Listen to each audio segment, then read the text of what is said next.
Alright, so I recently shot this camping commercial for a Kickstarter product called Soka, or at least I think that's how you say it. And I had a lot of questions from people actually asking how I got that golden hour look for the entire commercial. So today, I'm going to show you some behind the scenes from that commercial, and I'm going to break it down for you today. How's it going, guys? My name is Andrew Murphy from Down Under in Gold Coast, Australia. So if you haven't already seen the commercial that I'm actually talking about, I'll leave it linked up here for you to actually go check it out. But basically the concept was, I guess, like a couple of friends going out camping and using this new camping cooker thing. Now the product itself is actually pretty cool. Like, we've actually used it a couple of times since actually shooting this commercial. So I actually really like it. But don't worry, this isn't turning into some kind of like camping cooking review channel thing.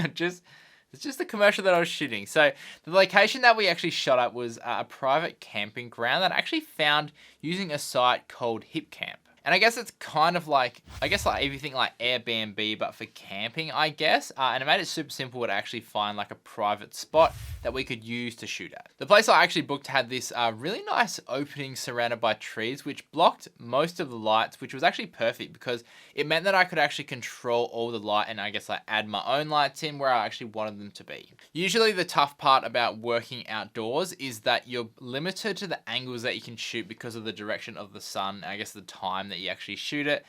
So this actually kind of worked out perfectly. But in saying that, I actually did shoot towards the sun, so with the sun backlighting the subjects.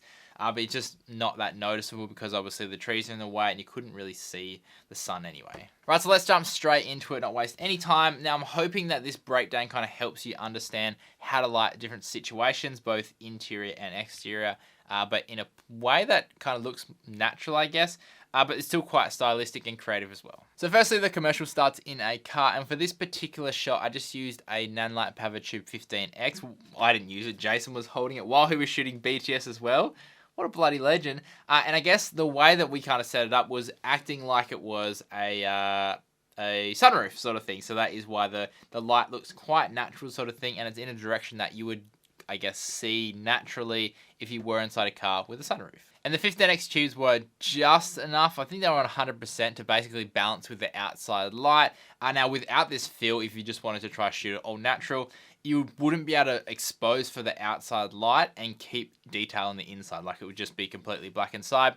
Or if you try to balance it, then the outside would be blown out and you'd see detail on the inside. So by just having this tiny little tube light and being able to expose for the outside light, it just adds like way more, I guess, like dynamic range to the shot and makes it look way more natural. Now, I have done a shot like this before where I used I guess a flexi panel light, and that potentially would have looked a bit more natural and worked a bit better.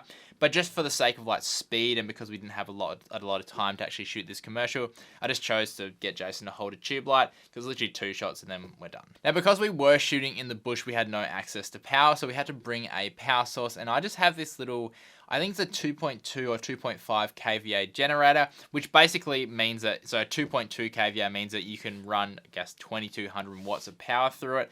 And I picked it up from a local store for about 500 Australian bucks. So it's been working great so far.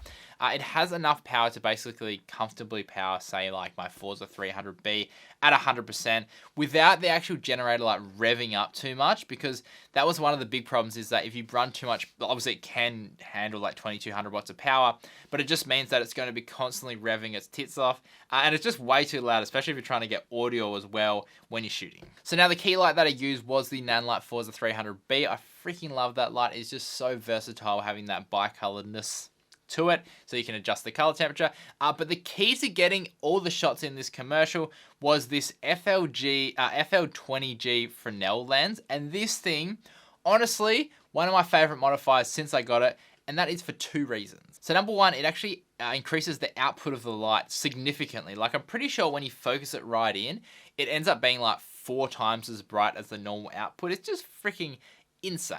And number 2, because you can obviously focus the light and you can get this real nice like harsh light source, which I guess is kind of like what the sun is. Like, it's a big, but then it ends up being a small, and it's really harsh and really direct. And you can really easily do that with a Fresnel lens and make sure that it's not really spilling over everything and just focusing on what you want it to focus on. And I also have the FL-20G, which is the small one for the Forza 60B, and that is basically glued to my 60B. Like, I don't think I take it off every so often, but it's basically on that Forza 60B like 90% of the time. Now, for where I actually place the light in relation to the camera, I always tried to keep the Forza 300B upstage from the talent that I was actually shooting, which basically means that if you're shooting on the shadow side, which is going to give you the most amount of depth, and you should always do that, basically wherever their eye line is, on the far side of their eye line, as long as the light's on there, that means that it's upstage lighting, and that is where you'll get like the most amount of depth and that real nice like light shadow look,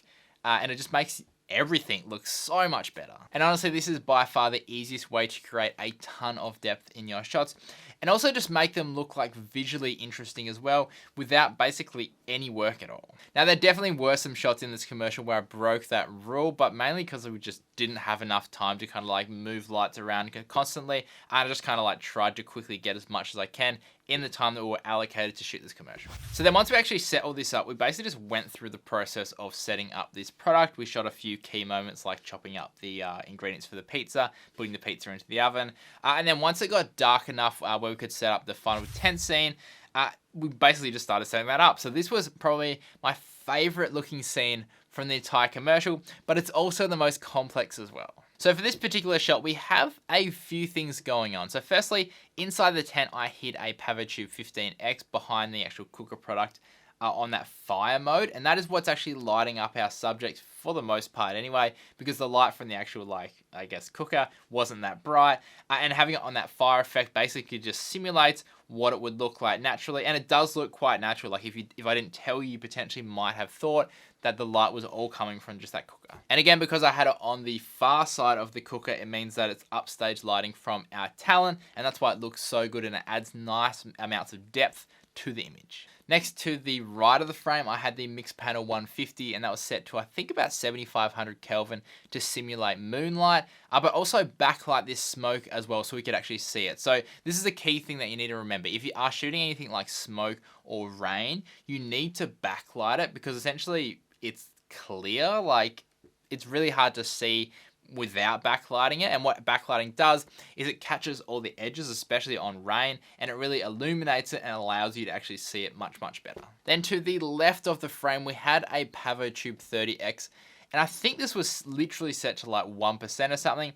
And literally all this was doing is just adding in a tiny bit of fill. So since it was nighttime, basically everything was just pitch black, and we lost all the detail in the image. So what I did is I turned on my false colors on my camera, and I brought in that 30X basically just to fill in, to get those false colors off like completely zero, and just crank it up a little bit, just so there's some amount of detail in the shadows. And looking at this image again, like it really should have been around a little bit more. It is quite flat because it's very front on, but again, like we just were so rushed for time, we just didn't have enough time to tweak everything and get it perfect. And then finally, in the far background of the shot, I used the Forza 300B running off batteries, and again I set that to about 7500 Kelvin, and this was used to light up the actual like background trees, again to add just more depth to the image. Because essentially if we didn't have this light in here, the background would just be completely black, and we just lose all that like three-dimensionalness feeling to the shot.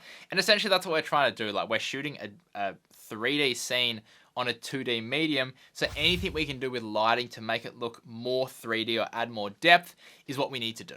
And then that's it. You basically have a finished commercial which looks pretty dang good, I think. Anyway guys, I hope this has given you some insight into how I actually go about lighting certain scenes, and how I go about setting up my lights to light particular subjects in that scene. Now just remember as well that no lighting setup is ever the same, and I usually take like a step back from my scene before I start lighting it, and kind of figure out like where I want the light sources to come from, where I'm going to be shooting from, because that ultimately determines kind of like where the lights need to go, and also where you can shoot from in the scene. But anyway guys, if you did enjoy this video, then consider liking and subscribing to the channel. If you want to learn more or see more videos like this, then there's one linked up here which I think you might really enjoy. Otherwise, stay creative and just be you. Have fun.